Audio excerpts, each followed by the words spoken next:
Okay, so I'm sitting here on Thanksgiving Eve, and it's really cool that I've got over 500 subscribers to the YouTube channel. Thank you very much.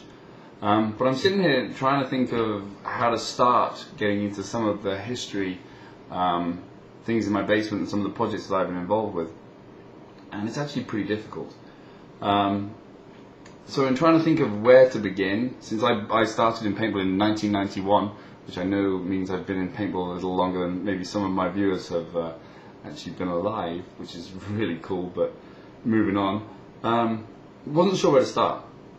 Now, been making things, been doing things in paintball for a very long time. Probably one of the most important things that happened to me in paintball was when I got involved with AGD Designs and Tom Kay. And that happened 1996, early 97. I'd need to go back and check some of my dates. But I was at university. I'd invented a way to force feed paintballs from underneath the paintball gun. And I was looking to try and find a company that would help take it into production.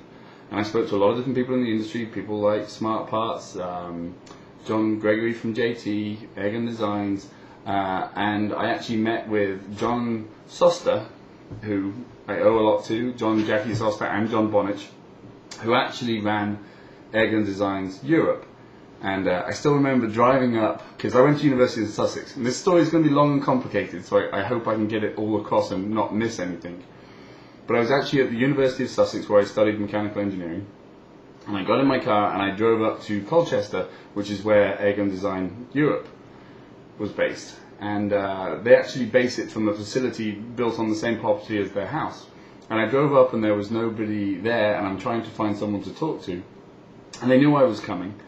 And I drive up and then this door opens and John walks out, and he's about, probably about this high. Amazing person. John's a lot of fun, a little vertically challenged, but very, very cool character. And so I got talking to John, and I showed him a prototype that I'd built. And that actually misses out a huge piece on when I built my prototypes and other information that maybe I'll make another video about to discuss. And Adrian Saunders, I owe him from Mayhem a huge amount, and a big debt of gratitude as well.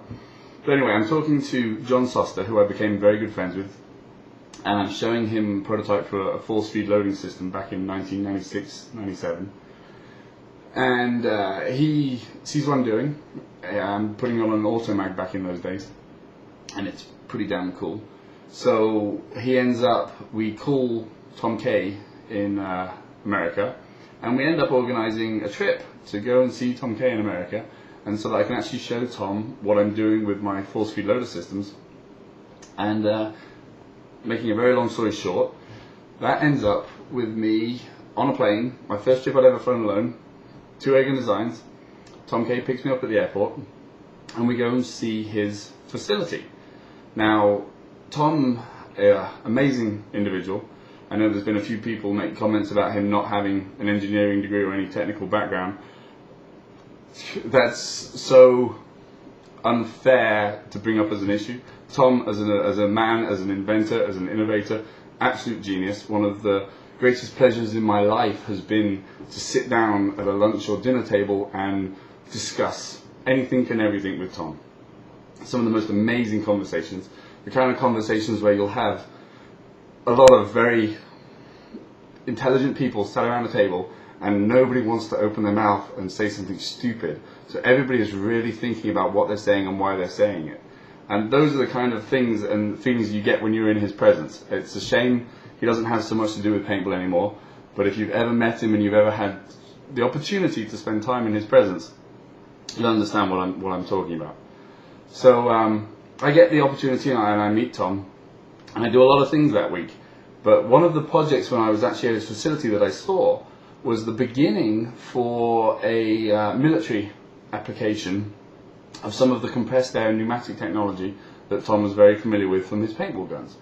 I didn't know it at the time, but I gather now from knowing a lot more people, that the initiation of this military contract was actually through Forrest Hatcher with Protein Products.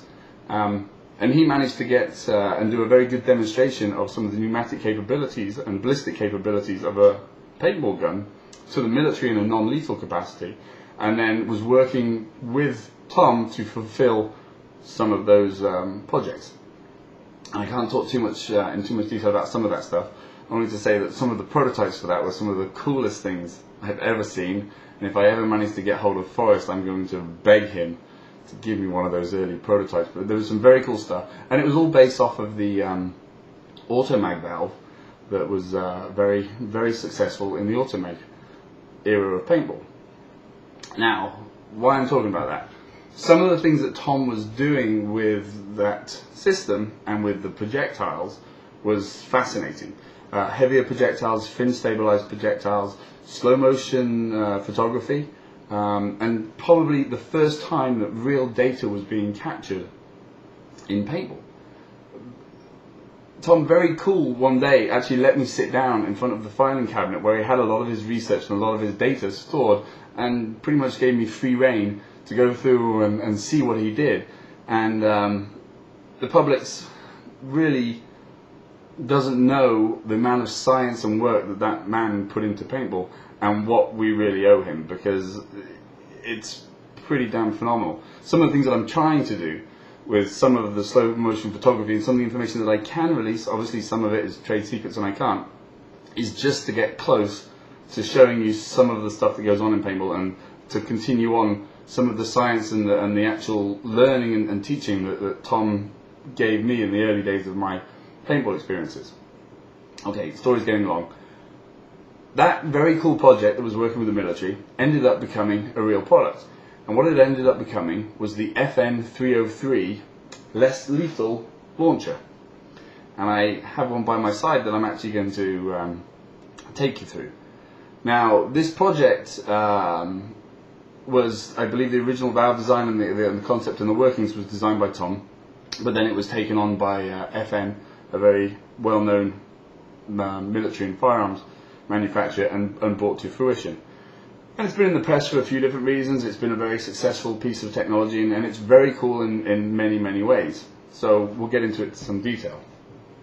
I remember the first time I saw this, and it's actually mounted under the bottom of a M16. I'm going to pick up the box here, and this is it.